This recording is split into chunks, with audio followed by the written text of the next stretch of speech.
Assalamualaikum warahmatullahi wabarakatuh. Perkenalkan, nama saya Rida Afisa, NPM 185520111018 dari S1 Informatika Universitas Muhammadiyah Banjarmasin. Pada pertemuan kali ini saya akan membahas tentang sistem manajemen basis data teori dari pertemuan 1 sampai pertemuan 15. Pertama-tama yang kita bahas yaitu pertemuan 1. Judulnya adalah tentang konsep Big Data.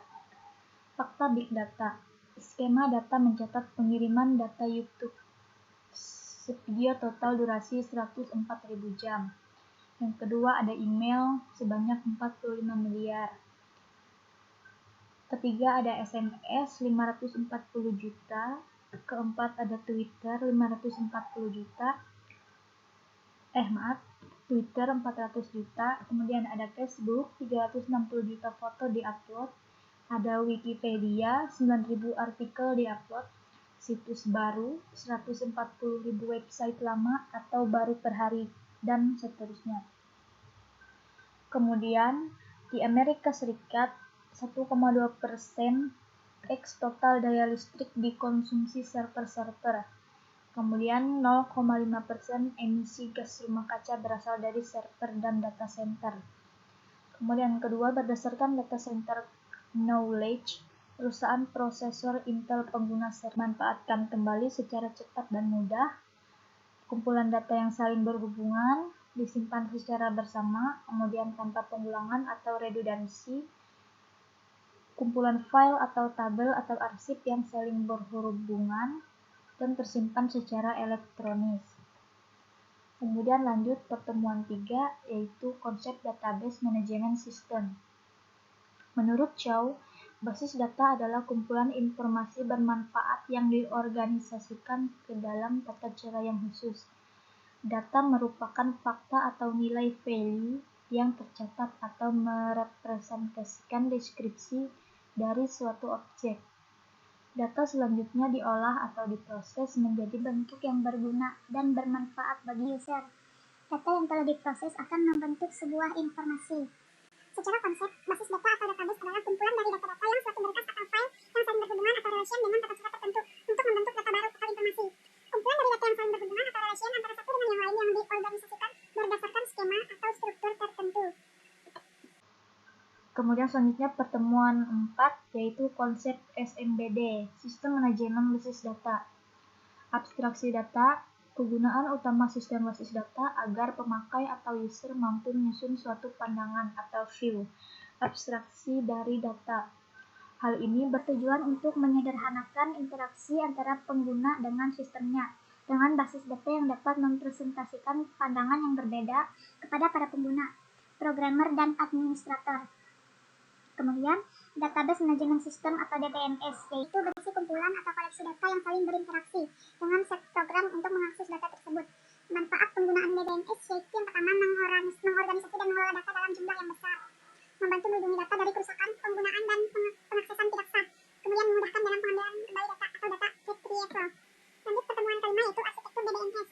Sistem data memiliki karakteristik merupakan kumpulan data atau interrelated data yang disimpan bersama tanpa mengganggu satu sama lain atau membentuk rangkaian data. Kumpulan data dalam database dapat digunakan oleh program aplikasi secara optimal. Penambahan data baru, modifikasi dan pengambilan kembali dari data dapat dilakukan dengan mudah dan terkontrol. Arsitektur basis data dibangun menggunakan format paket bahasa DDL dan DML. DDL atau Data Definition Language, yang merupakan paket bahasa DBMS yang berguna untuk melakukan spesifikasi terhadap skema basis data. Contoh perintah DDL yaitu create table, create index, alter table, drop view, drop index, dan lain-lain. Kemudian yang kedua ada DML yaitu Data Manipulation Language, satu paket DBMS yang memperbolehkan pemakai untuk mengakses atau memanipulasi data sebagaimana yang diorganisasikan sebelumnya dalam model data yang tepat. Dengan DML kita akan dapat mengambil informasi yang tersimpan dalam basis data, menyisipkan informasi baru dalam basis data, kemudian menghapus informasi dari tabel. Kemudian lanjut pertemuan 6, yaitu sistem basis data terdistribusi. Secara ilustrasi pada gambar di sini yaitu sebagai mahasiswa. Ketika awal semester dimulai, semua mahasiswa diminta untuk menginput KRS atau mata kuliah. KRS di-entry secara online, mahasiswa dapat menginput data dari rumah masing-masing, dan biasanya ditentukan tanggalnya. Sebelum melakukan KRS, mahasiswa melaksanakan proses perwalian, konsultasi dengan dosen kuliah apa saja yang diambil untuk semester ini, tergantung dengan IPK-nya. Ada server di bagian ICT, komputer klien ada di lab dan di fakultas, dan bisa juga di HP mahasiswa. Kemudian dosen bertugas menambahkan atau mengurangkan mata kuliah. Kemudian ada kaprodi di bagian kuliah untuk menentukan mata kuliah apa saja yang bisa ditempuh oleh mahasiswa semester ini. Catatan untuk mahasiswa mata kuliah diganjil itu tidak bisa diambil di semester genap.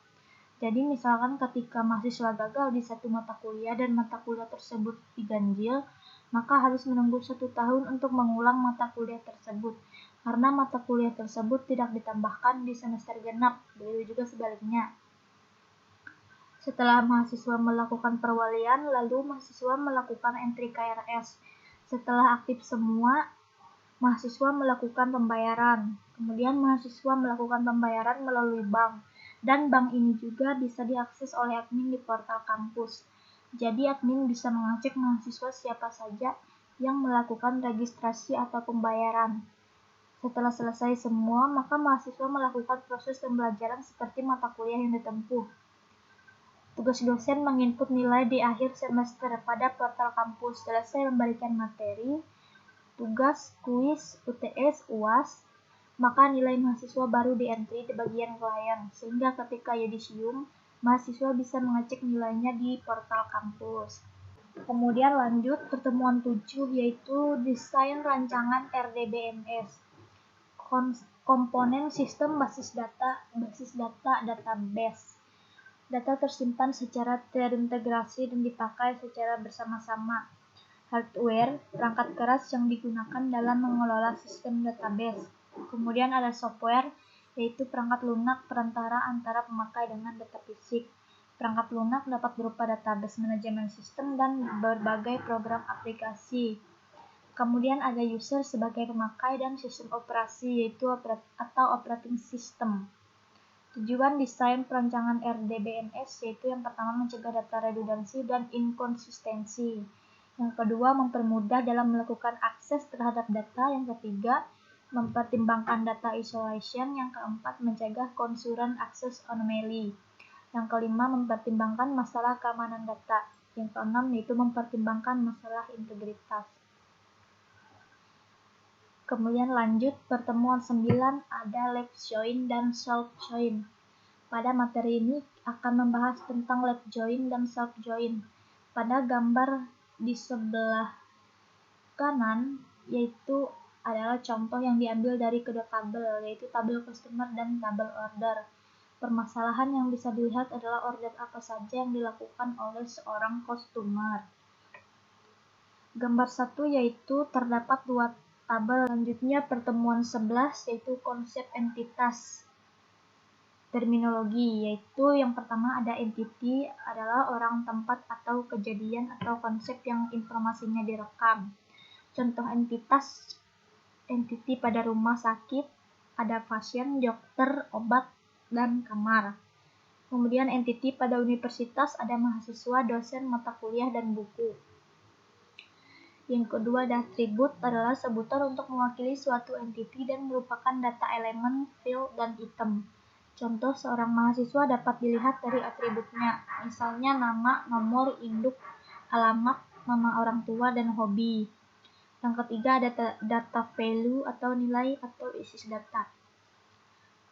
Merupakan data aktual atau informasi yang disimpan pada tiap data elemen atau atribut. Contoh atribut nama mahasiswa menunjukkan di mana informasi nama mahasiswa disimpan. Misalnya data value adalah Adi, Arif, Budi, merupakan isi data dari atribut nama mahasiswa tersebut. Kemudian selanjutnya ada record atau table, merupakan kumpulan elemen-elemen yang saling berkaitan dan menginformasikan tentang suatu entity secara lengkap. Suatu record mewakili suatu data atau informasi tentang suatu dari sebuah objek. Misalnya NIM, nama mahasiswa, tanggal lahir, alamat, mahasiswa, IPK. Satu record terdiri dari file-file yang saling berhubungan untuk menunjukkan bahwa file tersebut adalah satu pengertian yang lengkap dan direkam dalam satu record. Yang terakhir ada file, yaitu kumpulan record-record sejenis yang mempunyai panjang elemen yang sama, atribut yang sama, namun berbeda-beda data value-nya.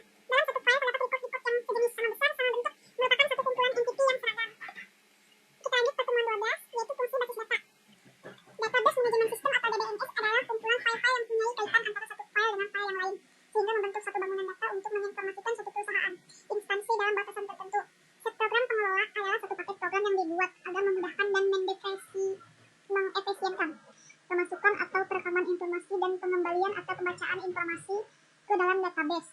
Database manajemen sistem atau DBMS adalah suatu koleksi atau kumpulan data yang saling berrelasi dan satu set program untuk mengakses database atau membaca data, mengisi data, menghapus data, melaporkan data. Database digunakan untuk mengatasi masalah. Yang pertama, redundansi data atau penggandaan. Yang kedua, inkonsistensi data. Yang ketiga, kesulitan pengaksesan data. Kemudian yang keempat, isolasi data untuk standarisasi. Yang kelima, ada multiple user atau banyak pemakai. Yang keenam, ada masalah keamanan atau security. Kemudian ada masalah integrasi atau kesatuan dan masalah data independen. Pertemuan 13 yaitu data manipulation language, di mana yang pertama ada SQL, Structured Query Language. Kedua ada DML, Data Manipulation Language. DML adalah bahasa yang memperbolehkan pemakai untuk akses atau manipulasi data yang telah diorganisasikan sebelumnya di dalam database. Ketiga ada Data Definition Language atau DDL. Adalah bahasa khusus untuk mendefinisikan pola atau skema database. Pengguna database yang pertama database manager, administrator, dan user.